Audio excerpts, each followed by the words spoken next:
কতবার দোয়া ইউনুস পাঠ করলে গাইবী সাহায্য পাবেন আপনি? আল্লাহ রাসূল সাল্লাল্লাহু আলাইহি ওয়াসাল্লাম তিরমিজি শরীফের বর্ণনা বলেন 3505 নম্বর হাদিস।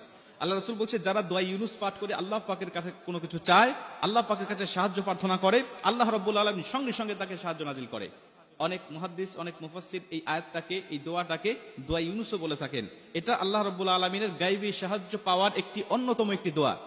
তিরমিজি শরীফের বর্ণনায় আল্লাহ রাসূল সাল্লাল্লাহু আলাইহি ওয়াসাল্লাম বলেন, আমার ভাই ইউনুস আলাইহিস সালাতু ওয়াস সালামকে যখন নৌকা থেকে যখন সাগরে নিক্ষেপ করা হয়েছিল, নৌকা থেকে যখন তাকে সাগরে নিক্ষেপ করা হলো, তিনি পানির নিচে পড়ে গেলেন। পানির গভীরে যাওয়ার পরে তাকে মাছ খেয়ে ফেললেন।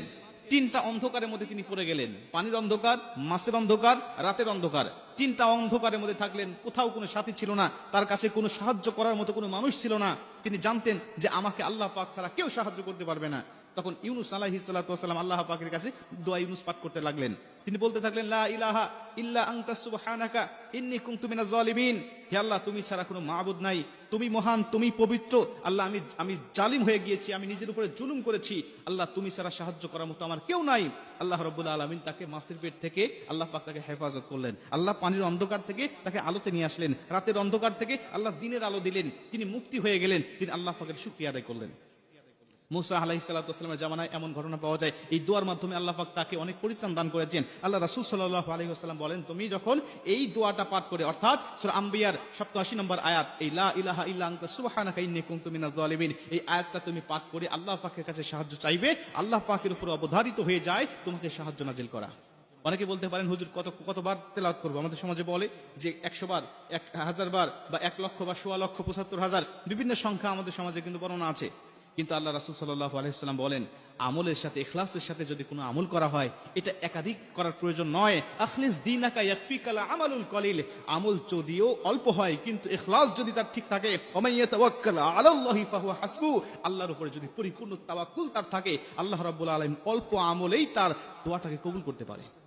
আপনি একবারও যদি আপনি ইখলাসের সাথে পাঠ করতে পারেন, একবার যদি আপনি ইখলাসের সাথে আদায় করতে পারেন যে আল্লাহ রাব্বুল আলামিন অবশ্যই আমাকে সাহায্য করবেন, এই আশা আপনার উপরে আছে, আল্লাহ পাকের উপরে আছে, এই বিশ্বাসটুকু যদি আপনার অন্তরে থাকে যে আল্লাহ, তুমি ছাড়া তো সাহায্যকারী কেউ নাই, তুমি তো কোরআনের মধ্যে ওয়াদা দিয়েছো, তুমি তো বলে দিয়েছো তাতানাজ্জালু আলাইহিমুল মালাইকা আল্লা তাখাফু ওয়া লা তাহজানু ওয়া আবশিরু বিল জান্নাহ, আল্লাহ তুমি ফেরেশতা দিয়ে আমাকে সাহায্য করার ওয়াদা তুমি দিয়েছো, আল্লাহ তুমি আমাকে সাহায্য করো, আল্লাহ এই বিপদ থেকে তুমি আমাকে রক্ষা করো, আমার দেওয়ালে পিঠ থেকে গেছে, কেউ আমাকে হেফাজত করার মতো নাই, আমি ঋণে জর্জরিত হয়েছি, আমি কষ্টের মধ্যে পতিত হয়েছি, আমাকে সমাজের মানুষ দেখতে পারে না, আমি অনেক সমস্যার সম্মুখীন হয়েছি, আল্লাহ তুমি না চাইলে আমাকে কেউ এই সমস্যা থেকে পরিত্রাণ দিবে না, আল্লাহ তুমি আমাকে পরিত্রাণ দাও। আল্লাহ পাকের কাছে একানিষ্ঠভাবে কায়নো বাক্যে যখন আপনি ইখলাসের সাথে আল্লাহ পাকের কাছে চাইবেন, আল্লাহ পাক অবশ্যই আপনাকে কবুল করবে, অবশ্যই আপনার দোয়াটাকে কবুল করবে।